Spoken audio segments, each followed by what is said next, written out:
नमस्कार, पद्मेश 24/7 में आपका स्वागत है। मैं हूं अर्चना मिश्रा। आगे बढ़ने से पहले सबसे पहले एक नजर आज की हेडलाइंस पर।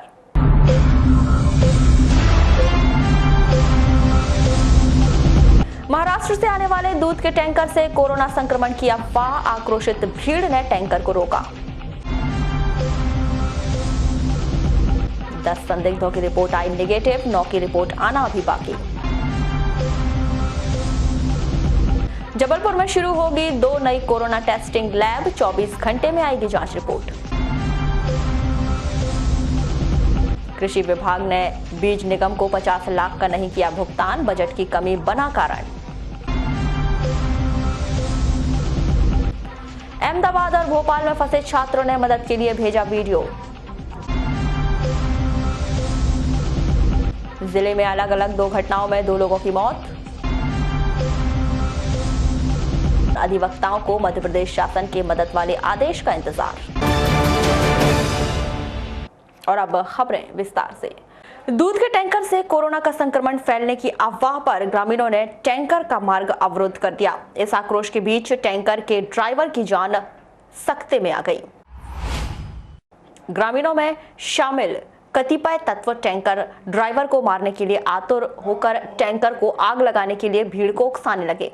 इससे ग्राम का वातावरण अत्यंत संवेदनशील बन गया और देखते ही देखते अफवाह का शिकार ग्रामीण होने लगा और वह दूध के टैंकर की आवाजाही को रोके जाने की मांग करने लगा। थाना प्रभारी अनुराग प्रकाश घटना की जानकारी मिलते ही मौके पर पहुंचे, जहां पर उन्होंने स्थिति को संभाला और ग्रामीणों की भीड़ के बीच से टैंकर को सुरक्षित ड्राइवर सहित निकाला और उसे चिलिंग प्लांट पर पहुंचाया। पुलिस की इस कार्रवाई पर भीड़ तमाशबीन बनी रही। ट्रक ड्राइवर अर्जुन दामने ने बताया कि वह डिंशा दूध डेयरी में टैंकर का चालक है और प्रतिदिन वह बूटी बोरी से अपना टैंकर लेकर लालबर्रा और वारासिवनी आता है। बिलाल कंपनी का है, हेमंत नगर का। इसकी परमिशन वगैरह है आपके पास? है ना, परमिशन जो है। परमिशन है। ये कब तक की परमिशन है? ये जो इस पे लिखी हुई है, तारीख डाली हुई है। अच्छा, ये बताए कहाँ से लेकर आते हैं आप टैंकर? बुट्टी बोरी से आता हूँ। अरे महाराष्ट्र? हाँ। महाराष्ट्र, नागपुर? हाँ। नागपुर बोलो ना। नागपुर में नहीं बुट्टी बोरी, नागपुर में। ये महाराष्ट्र से 17 किलोमीटर है। महाराष्ट्र से लेकर आ रहे हो? हाँ। तो कौन से रूट से लेकर आते हैं आप? ये भंडारा वाला बाईपास होता है, डोंगरगांव है। डोंगरगांव? हाँ, डोंगरगांव होते हुए आते हो? पंचायत में। ये बताइए, आपका टेस्ट होता है कि नहीं होता? होता है ना, दोनों टाइम होता है, जाने में भी होता है और आने में भी करवाता हूँ। जाने और आने में? यहाँ अपनी एमपी के बॉर्डर पे करवाता हूँ, जाने में भी करवाता हूँ, मैं खुद अपने मन से करवाता हूँ और एंट्री करवाता हूँ। आते समय एंट्री करने वाले का नाम? एंट्री करने वाला को पुलिस वालों क्या नाम पूछूंगा मैं? चलो। सैनिटाइज वगैरह होते हो? हाँ, होती है, बॉर्डर पे होती है। और मेरा रिकॉर्ड देख, बॉर्डर पे किस तरीके से सैनिटाइज करते हैं आप? वो मशीन से चेक करते हैं। वो स्थानीय निवासी बताते हैं कि महाराष्ट्र से आने वाले टैंकर का विरोध कर रहे हैं। पिछले 15 दिनों से हम ये मांग कर रहे हैं कि दूध के टैंकर की आवाजाही नहीं होनी चाहिए। दूध का यह टैंकर नागपुर महाराष्ट्र से आता है और इसका रूट भंडारा होते हुए आता है, जहाँ पर कोरोना मरीजों की संख्या ज्यादा है। मेरा ये कहने का मतलब, सही में नागपुर से टैंकर कोस्ते पंचायत में आता है तो गलत तरीके से आ रहा है। सरपंच ने भी 2-3 बार कलेक्टर महोदय से बात की है कि हमारे यहाँ पे जनता नहीं चाहती, जनता सरपंच के घर जाती है, आक्रोश बढ़ा करके जाती है कि भाई आप भी हमको सपोर्ट करो, रोकने लगो। बोले ठीक है, मैं आपके साथ में, कलेक्टर के साथ में बात की है सरपंच साहब ने। अभी पुलिस थाने के थाना प्रभारी आए थे। हाँ। उनने भीड़ को हड़काकर भगा दिए। उनसे आपने बात किया? नहीं, तो हमसे कोई, मैं तो यही खड़ा था आपके सामने। नहीं, तो आपने बात नहीं की? मैं तो बात करूंगा कह रहा था टैंकर को, टैंकर का तो साथ साथ चले गई पुलिस। नहीं आना चाहिए टैंकर, जब जनता ही नहीं चाहती, प्रतिनिधि के पास जनता चलेगी, जनता ही नहीं चाहती, प्रतिनिधि भी क्यों चाहेगा? वो भी बोलता ही नहीं आएगा। तो आप लोगों ने प्रशासनिक अधिकारियों से बात की इसमें? सरपंच साहब ने की ना, हमारे प्रतिनिधि ने सरपंच साहब से 15 दिन पहले बात की कि साहब जनता भी नहीं चाहती, मेरे घर पे आक्रोश कर रही है, सरपंच के घर पे आक्रोश कर रही है। तो प्रशासन के क्या जवाब आया उसमें? बोले कलेक्टर साहब ने बोले यार दूध तो मतलब आवश्यक है, आवश्यक है तो एमपी का दूध एमपी में रहना चाहिए, महाराष्ट्र का दूध महाराष्ट्र में रहना चाहिए। महाराष्ट्र से दूध का टैंकर आ रहा है, इसलिए पब्लिक नहीं चाहती कि यहाँ टैंकर आए, क्योंकि लॉकडाउन का स्थिति भी मतलब नियम है कि तुम्हारे इसका पालन करें। वो टैंकर कैसा आता है, सैनिटाइज होकर आता नहीं आता, इसकी जानकारी नहीं है। आप एक जिम्मेदार पद पर हैं, आपको ये जानकारी है कि एसेंशियल कमोडिटीज जो होती है, अति आवश्यक चीजें जो होती है, उनके लिए छूट जो है वो दी गई है। तो आपके द्वारा गाँव को, ग्रामीणों को समझाया गया? समझाया ना, एक दो बार तो कलेक्टर साहब से बात भी हुई मेरी। तो क्या बोले कलेक्टर साहब ने? उन्होंने बोले आवश्यक सामग्री में आता है, इसको आने दो, लेकिन पब्लिक नहीं मान रही थी। मैं तो इस बात की जानकारी आपने दिया प्रशासन को कि ग्रामीणों में इस बात को लेकर आक्रोश है करके? दिया ना। दिए।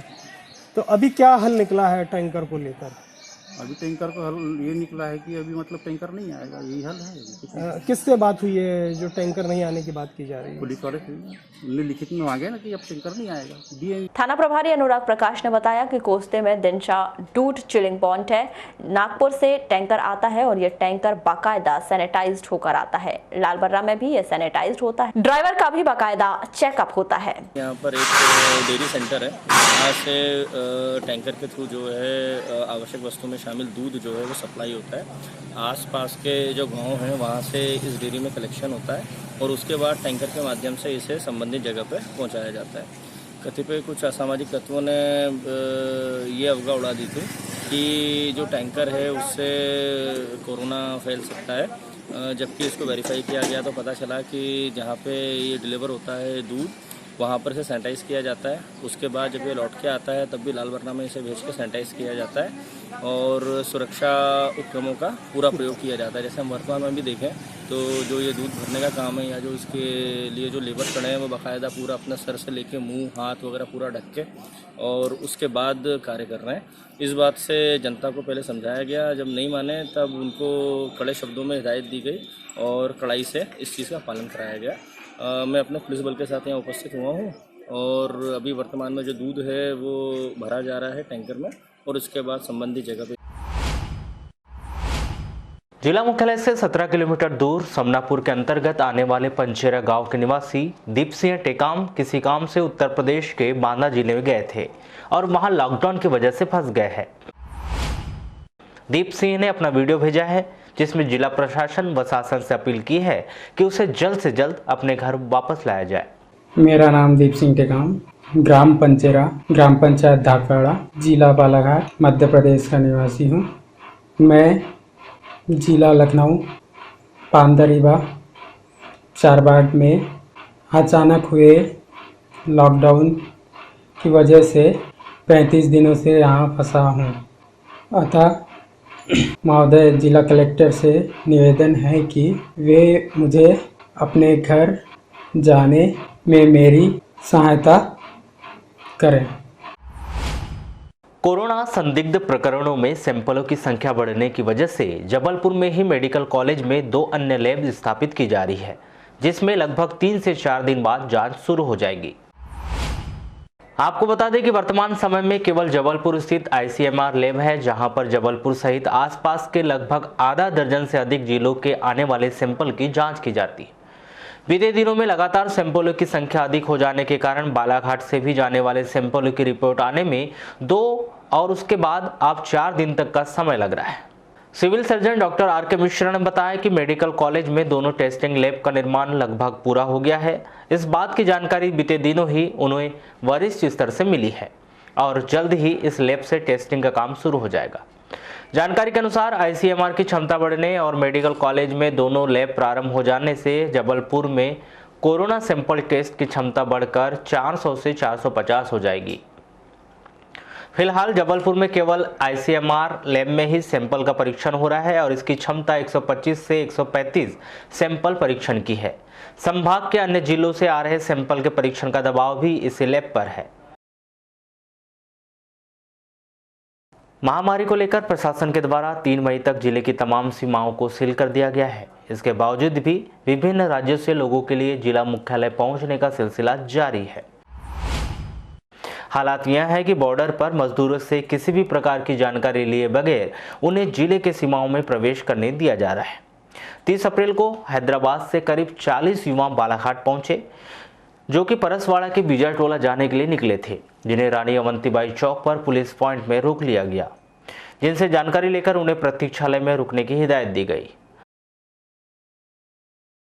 अभी इन लोगों ने बताया, हम लोगों के लोग ट्रक में बैठ कर आए हुए हैं, इनको वहाँ पर किसी ने रोका नहीं, तो अभी इनको नगर पालिका में चेक कराए हैं और इनकी खाने पीने की व्यवस्था यहाँ पे की गई है और ये लोग साथ बैहर जाएंगे, तो इनको बैहर पहुँचाने के लिए डेली शाम को एक बस जाती है, तो उसी से पहुँचाएँगे। तो क्या जानकारी क्या दी है इन्होंने? ये लोग बोल रहे हैं कि ये शायद हैदराबाद से आ रहे हैं। लगभग कितने लोग हैं ऐसे? ये 30-35 करीब लोग हैं। तो डेली ही आ रहे हैं ऐसे? हाँ, ऐसे डेली आ रहे हैं दूर दूर से। कुछ प्रशासन लेके आ रही बसों में, कुछ पैदल आ रहे हैं। तो जो पैदल आ रहे हैं उनके लिए प्रशासन ने बस की व्यवस्था करी है, तो बस के माध्यम से अपने गाँव पहुँचाया जा रहा है और इनको होम क्वारंटाइन किया जा रहा है। रबी की फसलों के लिए कृषि विभाग के द्वारा बीज विकास निगम से लिए गए बीज का करीब 50 लाख रुपए का भुगतान अब तक नहीं किया गया है। आपको बताएं कि बीज विकास निगम के द्वारा कृषि विभाग को 2134 क्विंटल गेहूं, चना, सरसों सहित अलसी के बीज उपलब्ध कराए गए थे, जिसकी कुल कीमत 1 करोड़ 14 लाख रुपए की थी, जिसमें से कृषि विभाग के द्वारा निगम को 60 लाख रुपए ही भुगतान किया गया है। वहीं समितियों के निगम के द्वारा करीब 725 क्विंटल बीज उपलब्ध करवाया गया था, जिनके द्वारा RODD के माध्यम से पूरी राशि निगम को सौंप दी गई। इस संदर्भ में बीज विकास निगम के प्रक्रिया केंद्र प्रभारी जनार्दन सिंह का क्या कहना है, आइए जानते हैं।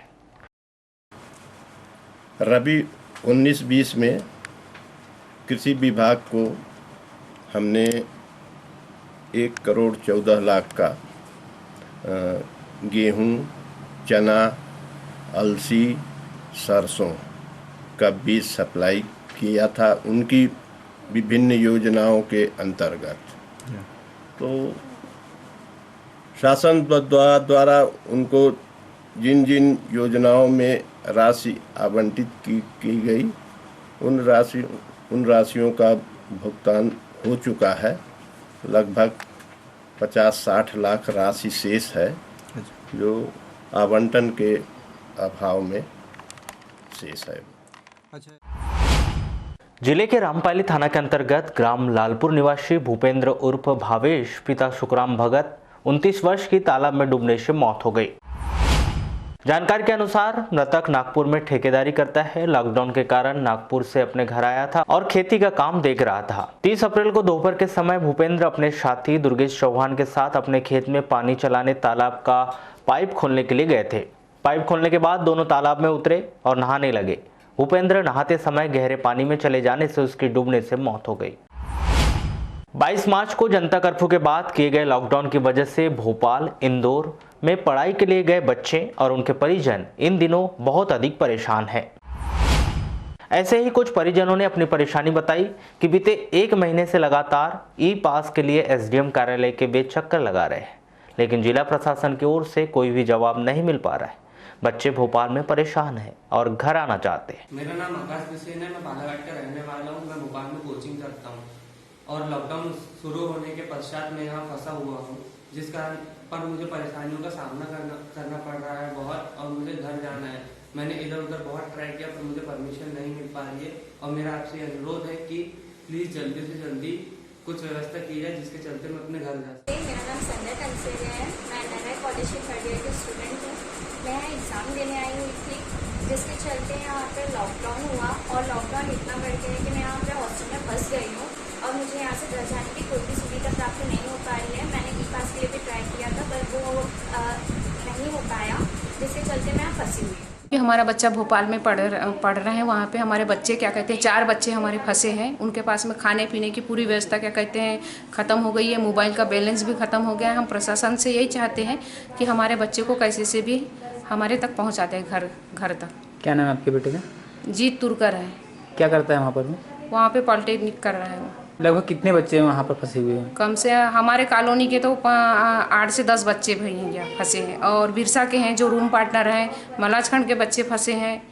पिछले 1 महीने से हम SDM के साहब कलेक्टर के पास में पास के लिए आवेदन दे रहे हैं, लेकिन हमें परमिशन नहीं मिल रही है। सर गवर्नमेंट से बस इतनी ही रिक्वेस्ट है कि आप कम से कम उनको लाने के लिए पास जारी करें। किस प्रकार की दिक्कत है? आपकी बच्चों से बात होती है? जी क्या बता रहे हैं परेशानी? पिछले 1 महीने से अपने आप को रूम में क्वारंटाइन किए हुए हैं, रूम से निकल नहीं पा रहे, सिर्फ इस डर से कि बाहर कोरोना का संक्रमण में ना आ जाए। तो आप शासन से क्या चाहते हैं? शासन से बस इतना ही चाहते हैं कि जिस तरीके से वो दूसरे राज्यों के बच्चों को लेके आ रहे हैं, वैसे ही इंदौर, भोपाल, उज्जैन में जो बच्चे फंसे हुए हैं उन्हें लाने की कम से कम। यही नहीं, भोपाल से हमें एक हॉस्टल संचालिका ने वीडियो के माध्यम से बताया कि उनके हॉस्टल में बालाघाट, सिवनी, छिंदवाड़ा के बच्चे फंसे हुए हैं। इस कारण बच्चे और उनके परिजन बहुत अधिक परेशान हैं। मैं भोपाल की निवासी हूँ, हॉस्टल की ओनर हूँ। मेरे हॉस्टल में 10-12 लड़कियाँ फंसी हुई है जो छिंदवाड़ा, सिवनी और बालाघाट जिले से हैं। इन्हें घर जाने के लिए कोई सुविधा नहीं मिल रही है और ये लड़कियां कई दिनों से परेशान का सामना करना पड़ रहा है, जिनके रहते इनके परिवार वाले भी परेशान हो रहे हैं। इनके लिए जल्दी से जल्दी घर जाने की कोई सुविधा उपलब्ध कराएं। जिले के लालबर्रा थाना अंतर्गत ग्राम चिल्लौद में लवादा पर मोटरसाइकिल अनियंत्रित होकर रोड किनारे पेड़ से टकरा गई। इस दुर्घटना में मोटरसाइकिल में सवार युवक घनश्याम जामुनकर 30 वर्ष ग्राम बूढ़ी थाना हट्टा निवासी घायल हो गया, जिसे जिला अस्पताल में भर्ती किया गया है। जानकारी के अनुसार 29 अप्रैल को घनश्याम अपने दोस्त डिलेश्वर फूलबांधे ग्राम तिबड़ी कला निवासी के साथ मोटरसाइकिल में ग्राम तुमाड़ी आया था। रात 11:30 बजे घनश्याम और दिलेश्वर दोनों मोटरसाइकिल में तुमाड़ी से खोंगा टोला जाने निकले थे। तभी ग्राम चिल्लौद में लवादा रोड पर मोटरसाइकिल अनियंत्रित होकर रोड किनारे पेड़ से टकराने से घनश्याम गंभीर रूप से घायल हो गया। शहर के बैहर रोड, बैहर चौकी, वार्ड नंबर 4 रेलवे क्रॉसिंग के पास एक व्यक्ति का शव अपने निर्माणाधीन मकान में फांसी के फंदे पर झूलता मिला। कोतवाली पुलिस ने मृतक व्यक्ति मारुति नागौ से 32 वर्ष की लाश बरामद कर पोस्टमार्टम के लिए जिला अस्पताल भेज दी है।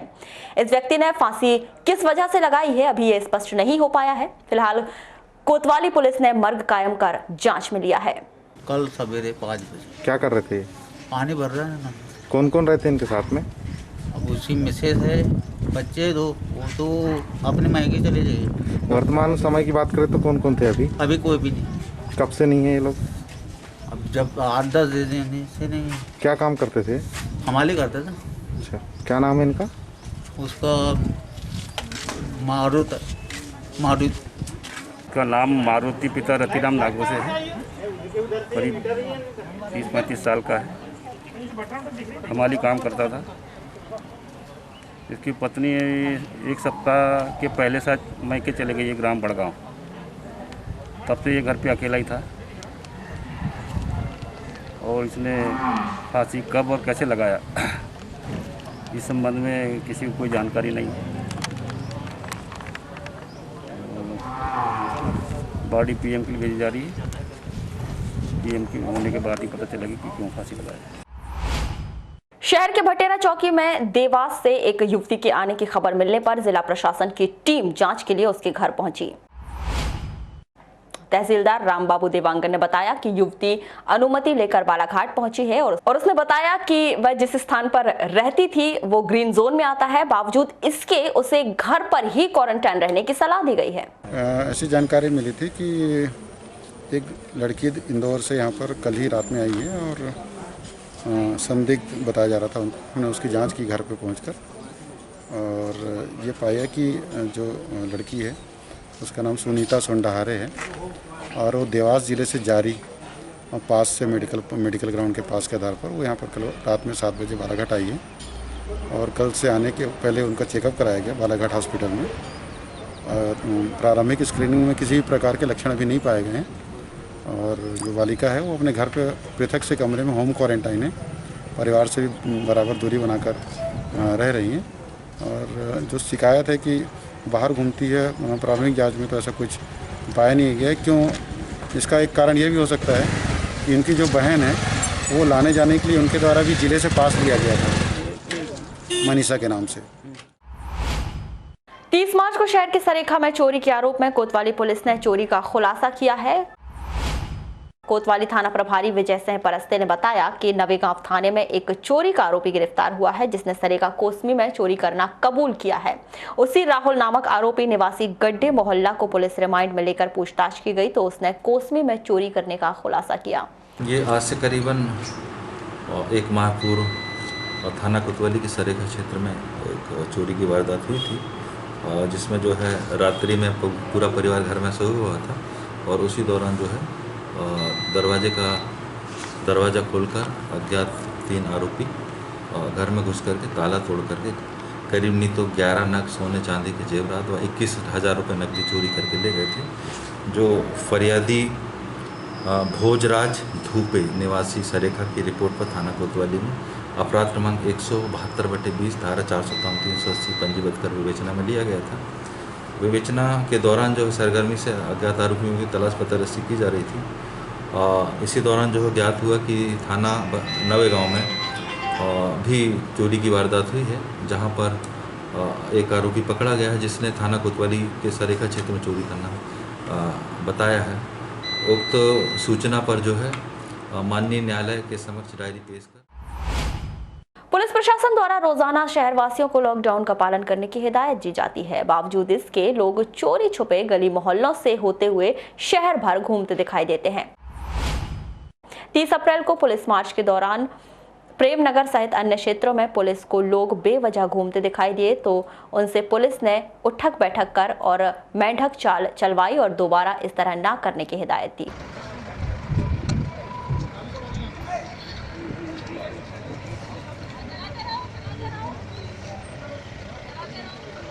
ये तो हमारी रूटीन की कार्रवाई है। प्रतिदिन हम लोग मार्च निकालते हैं जी, और जो ऐसे व्यक्ति दिखते हैं जो अनावश्यक घर से निकले हैं, उनको कभी उठक वठक लगवा देते हैं, कभी ऐसे छोटा मोटा जो है ताकि इनको याद रहे कि आगे से नहीं निकलना है, तो साथ में इनको संदेश भी देते हैं कि आगे से ना निकले, ऐसी कार्रवाई ना करें।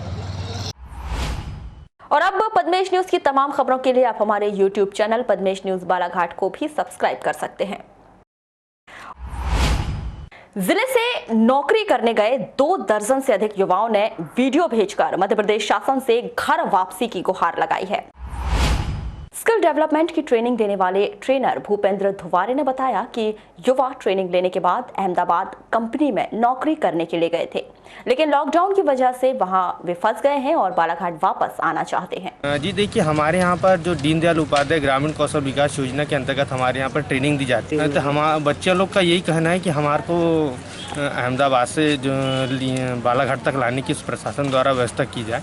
कुछ बच्चों ने वहाँ के जो कलेक्टेड हैं, अहमदाबाद के कलेक्टर, उनसे गुहार भी करी थी, तो उनका ये कहना है कि हम यहाँ से अहमदाबाद से जो MP गुजरात की जो सीमा है, दाहोद जिला दाहोद आता है और ज़िला छतरपुर आता है, तो वहाँ तक हम लोग व्यवस्था कर देंगे। इसके बाद की व्यवस्था आपको आपके जो MP गवर्नमेंट है उसके द्वारा की जाना है। और मेरे द्वारा 30 मार्च को ही कलेक्टर कार्यालय में पूरे बच्चों की लिस्ट, तो उनके उनसी कंपनी में काम कर रही है, उनके कॉन्टैक्ट नंबर ये पूरा दे दी गई थी हमारी संस्था द्वारा, और संस्था द्वारा ये दे दी गई, तो उसके संज्ञान में अभी तक के कोई भी संज्ञान नहीं लिया गया। जिले के भीतर कियोस्क संचालक द्वारा गरीब व्यक्तियों की राशि पर कैसे बंदरबाट की जा रही है, उसके बीते कुछ दिनों से उदाहरण देखने को मिले। बावजूद इसके कियोस्क में गड़बड़ी कम नहीं हो रही है। एक ऐसा ही मामला जिला मुख्यालय से लगे हुए कोसमी पंचायत में आया, जहां ग्रामीणों ने आरोप लगाया कि उनके खाते से अधिक राशि निकाली गई है। 7 तारीख पेमेंट लेने आए थे पैसे, बोले 1000 रुपये है, 900 रुपये ले लो, बोले 100 रुपये जमा रहेगा, बोले तो वहाँ से तो 1200 रुपये निकला हुआ है। पुराना जमा था 1200 रुपये। अच्छा, तूने 900 रुपये दी? 900 रुपये दी, 100 रुपये जमा रखे। आपने विड्रॉल कितना करवाए थे, मतलब निकाले कितना थे? 900 रुपये निकाल लो, बोले तो 900 रुपये ले लिए। हम पढ़ते तो आते नहीं हम लोगों को। तो फिर कैसे पता चला कि आपके इसमें 1200? तो हमारे लड़के ने मतलब 1200 स्टेटमेंट निकाल के पता चला हमको। अपने कुसमी दुबे जी का क्यूज सेंटर है ना, पहली बहुत बार शिकायत ऐसी आई है, लेकिन आज ऐसा कोरोना का समय का चल रहा है माहौल, और इस समय सरकार ने जो पैसा डाली है तो ये निकालने गए होंगे, तो जब इनने पैसे निकाले अपने माहौले जी ने, तो उस समय 1200 रुपये विड्रॉल मारा गया और उनको दिया गया 900 रुपये। स्टेटमेंट उनके बच्चे ने निकाला गया। जब उसे पूरी कहानी खुली कि उस दिन 1200 रुपये निकला था, हाथ में दिया गया लालचंद माहौले को 900 रुपये। तो ऐसी कहानी चल रही है इस किस बैंक में। तो क्या चाहते हैं आप लोग? आप इसकी FIR करवाएंगे। कियोस्क संचालक मानते हैं कि शायद मानवीय भूल या सर्वर की परेशानी की वजह से ऐसा कुछ हो गया होगा। नहीं, ऐसा दूसरे दिन तो हम किसी को पैसा देते नहीं। हमारे पास जितना पैसा रहता है उतना पैसा हम बांटते हैं, और कभी ऐसा किसी को दूसरे दिन हमने पैसा दिया नहीं। सर, उनका कहना है कि हमने स्टेटमेंट निकाला, स्टेटमेंट में साफ साफ दिखा रहा है। वो मानवीय भूल हो सकती है और सर्वर की प्रॉब्लम हो सकती है। ये जो आरोप ऐसा नहीं, ये हमारे तरफ से ऐसा कुछ भी नहीं किया। नहीं, आरोप जो लगा रहे हितग्राही, नहीं, वो गलत है। हमारे तरफ से ऐसा कोई भी नहीं किया गया।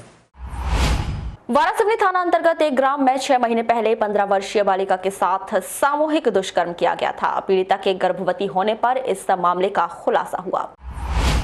पीड़िता की शिकायत पर पुलिस ने आरोपी को गिरफ्तार कर लिया। वारासिवनी पुलिस द्वारा अलग अलग धाराओं के तहत मामला पंजीबद्ध कर 30 अप्रैल को आरोपी को गिरफ्तार कर जेल भेज दिया। कल 100 डायल के माध्यम से सूचना आई थी कि कोपे गांव में एक नाबालिग लड़की के साथ में गैंग रेप हुआ है, जिसकी तस्दीक में उप निरीक्षक प्रीति सिंगोटिया, मैं स्वयं और हमारा स्टाफ गया था और जो उसकी तस्दीक की गई, जो सही होना पाया गया, लड़की जो है लगभग 6 माह की गर्भवती है और जब उसके माता को उसका जो है पेट बढ़ा हुआ दिखा और बाकी गर्भवती होने के सिम्टम दिखे, तब उसके द्वारा जब पूछा गया तो उसने बताया कि विगत दीपावली के दिन उसके घर में घुसकर उसके साथ में गैंग रेप की घटना की गई थी लोगों के द्वारा। और बाद में जब पूछताछ की गई तो एक अन्य व्यक्ति है, उसके साथ भी उसके संबंध रहे हैं। तो इसी क्रम में हमने कल FIR कायम करी थी और आज जो है आरोपी हमने जो है गिरफ्तार कर लिए। कितने आरोपी? कुल 4 आरोपी हैं इसका। मध्य प्रदेश ग्रामीण विकास प्राधिकरण विभाग द्वारा बनाए गए लालबर्रा बालाघाट राज्य मार्ग क्रमांक 26 की हालत दिनों दिन बदतर होती जा रही है। इस मार्ग पर जगह जगह बने खतरनाक गड्ढे एक और क्षेत्रीय जनों को विकास का आईना दिखा रहे हैं, तो वहीं ग्रामीण जन और राहगीर जान हथेली पर लेकर आवागमन करने के लिए मजबूर हैं। मानपुर पुलिया के नीचे बने 2-3 बड़े गड्ढे काफी खतरनाक स्थिति में हैं, क्योंकि दोनों ओर से ढलान होने के कारण तेजी से वाहन नीचे उतरते हैं और बरसाती पानी भरा होने के कारण दुपहिया, चौपहिया और बड़े वाहन चालकों को गड्ढे का आभास तक नहीं होने से अचानक गड्ढों के बीच से दुपहिया गुजरते ही वाहन हिचकोले खाने लगते हैं। मरम्मत होना चाहिए सबसे पहले तो। कितना बड़ा गड्ढा है ये? बहुत बड़ा गड्ढा है। और क्या चाहते हो उसमें? इसमें हम चाहते हैं कि जल्द से जल्द इसकी काम शुरू है, इस गड्ढे का मरम्मत हो। अभी करीब 3-4 महीना हो गया, मरम्मत कुछ भी नहीं हो रही है और ऊपर से रोज़ जो आ रहे जा रहे हैं उन लोगों के साथ में बहुत तकलीफ चल रही है। गाड़ियाँ, मोटर गाड़ी, और आप लगातार देख रहे हैं कि आज भी जो व्यक्ति जा रहे हैं आ रहे हैं उनको हमेशा समस्या का भी सामना करना पड़ता है। कितना बड़ा गड्ढा हो गया है यहाँ पे? करीब 1-1.5 फीट का है और चौड़ाई में मेरे ख्याल से 3 फीट होगा। कोरोना संक्रमण से बचाव को लेकर स्वास्थ्य विभाग के द्वारा रोजाना संदिग्धों के जांच सैंपल जबलपुर भेजे जा रहे हैं।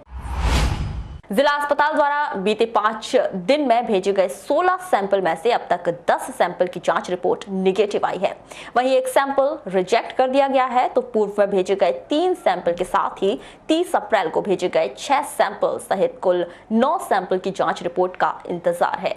जिले के भीतर अब तक कुल 60 लोगों के सैंपल जांच के लिए भेजे गए हैं, जिसमें से 49 की रिपोर्ट निगेटिव आई है, तो वहीं 2 लोगों के जांच सैंपल रिजेक्ट कर दिए गए हैं। इसी तरह एक व्यक्ति की रिपोर्ट प्राप्त हो गई है और 9 लोगों की रिपोर्ट अभी आना बाकी है। कोतवाली पुलिस ने सामूहिक दुष्कर्म के मामले में 2 माह से फरार आरोपी को गिरफ्तार कर लिया। गिरफ्तार आरोपी गौरव पिता लखन सिहोरे 20 वर्ष ग्राम बोदा बालाघाट निवासी को 1 मई को न्यायालय में पेश किया जाएगा। 23 फरवरी की शाम ग्राम बोदा में खेत में घटित किए गए इस सामूहिक दुष्कर्म के मामले में एक नाबालिग सहित 4 आरोपी पूर्व में गिरफ्तार किए जा चुके हैं, जिनमें 3 आरोपी रानू उर्फ दिकपाल लिल्हारे, राहुल नकपुरे, सोनू उर्फ तुलसीराम लिल्हारे, तीनों ग्राम बोदा निवासी न्यायिक रिमांड पर जिला जेल में और नाबालिग आरोपी बाल सुधार गृह सिवनी भिजवा दिया गया है। तो ये थी अब तक की खास खबरें। अगले न्यूज बुलेटिन के साथ फिर मुलाकात होगी, तब तक के लिए नमस्कार।